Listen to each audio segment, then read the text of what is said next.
This is a story I do not often tell. I promise sincerely that this has scared me for life, and although I have looked into psychological explanations for what I heard, and natural explanations for what occurred, they remain unsatisfactory.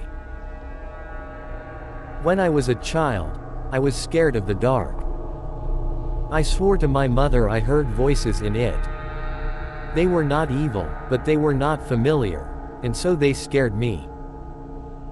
It was not uncommon in the middle of the night for me to wake up and hear whispers, as I would call them when asking my mom.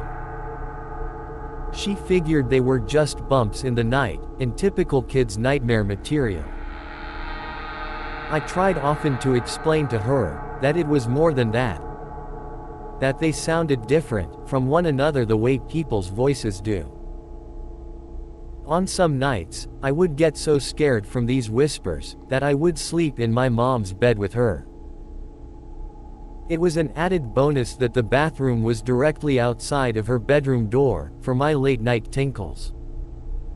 I should add at this point that when walking out into the hall to go to the bathroom, you looked directly down the stairs that would lead you into my living room on the first floor, as my mom's bedroom was on the second floor. On one such night, around Christmas, I awoke and felt the need to relieve myself. I walked out from the door and distinctly heard the phrase "look," and to my astonishment, a red light, almost like a spotlight, was cast upon the wall at the very bottom of the stairs. The light had no other source, it was by itself, and I was transfixed by it. Being a little kid, and it only being a few days from Christmas, I knew what this light was. It was Santa. How else could he get into my house to know if I was being a good boy? I was so excited, I began walking down the stairs to greet him, picking up my pace.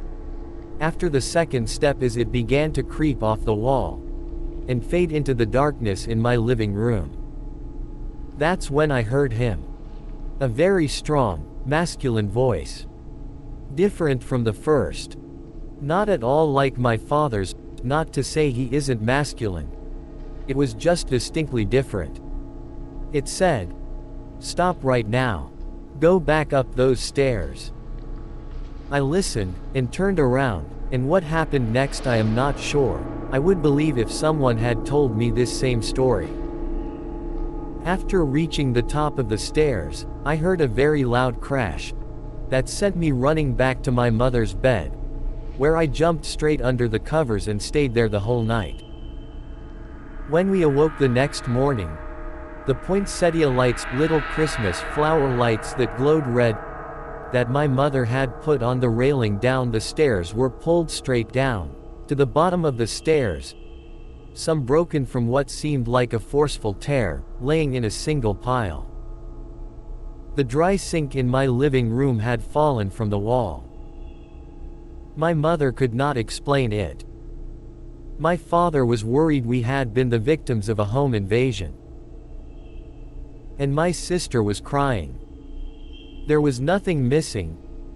Nobody had broken in. There did not seem to be any reason this had happened. And then I saw it. And I kept quiet about it because I was so afraid that I could not force words out of my mouth. There, on the edge of the wooden dry sink, which had been facing up, were 3 indentations where the finish on the wood had been worn, almost as if in a forceful grip. Something down there had grabbed it and threw it down.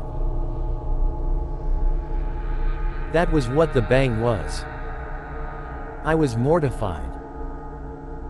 After that day I never heard a single voice again. I do not like to imagine what was waiting downstairs for me that night, if it was anything at all, but I can tell you that the reality was that something had physically acted upon 2 things in my house, near the bottom of that stairwell. After this, I had never heard another whisper again. Which is sad, because in some ways I would have liked to thank the man that had stopped me from going down those stairs. This happened when I was 7. I am 25 years old now. And because of this incident I am still afraid of the dark. Especially dark and shadowy stairwells.